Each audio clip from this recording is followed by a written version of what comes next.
Actually যে ঘটনাটা 4/11/2022 ইংরেজি তারিখে সবার নজরে আসে ঘটনাটা। ওই দিন এফআইআর হয়। FIR number 41 Kailashahar women PS case number 41/2022 under section 342 376 2 within bracket I of IPC.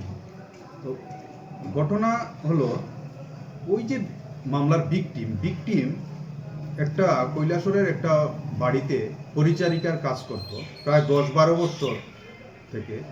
তো ভিকটিম মেয়েটা একটু শারীরিক বিকলাঙ্গও ছিল। তো এই যে বললাম তারিখটা যেদিন মামলা দায়ের হয়েছিল, ওই দিন থেকে প্রায় 7-8 মাস আগে ওই যে বাড়িতে সে পরিচারিকার কাজ করত ওই বাড়ির মালিকের ছেলের বিয়ে ছিল। তো বিয়েতে যে গাড়িটা ভাড়া করা হয়েছিল ওই গাড়ির ড্রাইভার ছিলেন, একটা গাড়ির ড্রাইভার ছিলেন এই 21 পার্সন, যিনি শঙ্কর দাস। তো রাত্রেবেলা তো যখন ওনারা নিয়ে যান বরযাত্রী যারা গিয়েছেন সেখানে, বিয়ে শেষে উনি আবার রিটার্ন যখন গাড়ি নিয়ে আসেন তখন ওই ভিকটিম মেয়েটা বাড়ির সামনে বেরোয়। তখন ওই শঙ্কর দাস ওনাকে জোর করে গাড়িতে তুলে উনি গাড়ির ভিতরেই গাড়িটাকে লক করে মেয়েটাকে দর্শন করে।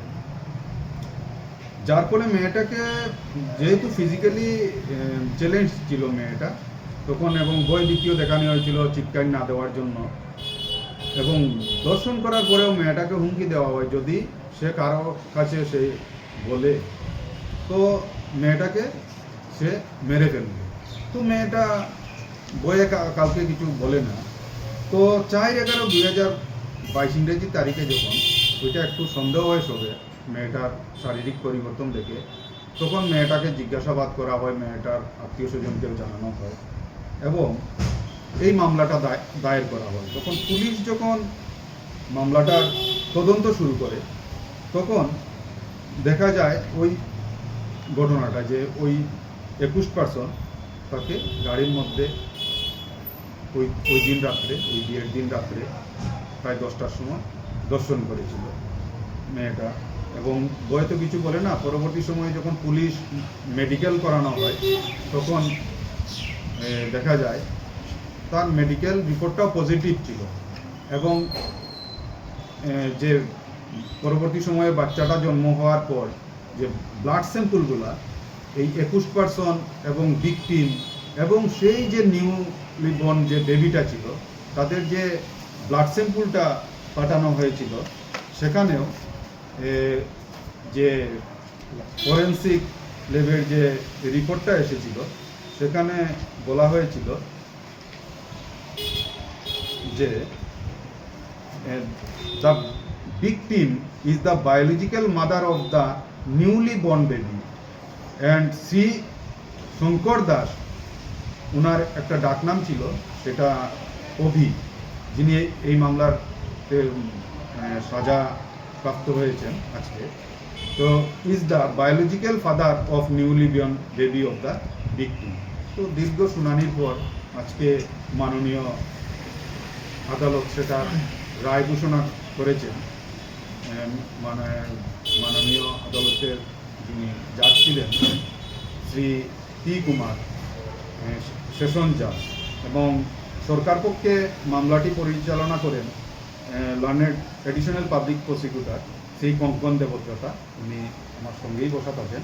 উনি কি শাস্তিটা দেওয়া হয়েছে উনি বলবেন। তো এই মামলায় মোট 17 জন সাক্ষ্য বাক্য নেওয়ার পর মাননীয় আদালত অভিযুক্ত ব্যক্তিকে 10 বছরের সশ্রম কারাদণ্ড দিয়েছেন, এবং এই সাজাটি হয়েছে ধারা 376 উপধারা 1-এর অধীনে, যেটা ভারতীয় দণ্ডবিধির অধীনে পড়ে, এবং সাথে আরও 10,000 টাকা জরিমানা করা হয়েছে। অনাদায়ে আরও 3 মাসের জেল দেওয়ার কথা বলা হয়েছে। এটাই। My father used to worry about my education and my future, but I found the right path at Techno College of Engineering.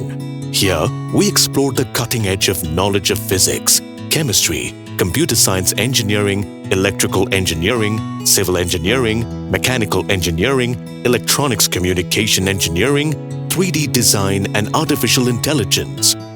We are mentored by world-class faculty members and empowered through the Teka Tools initiative, which connects us directly with industry. Techno College of Engineering.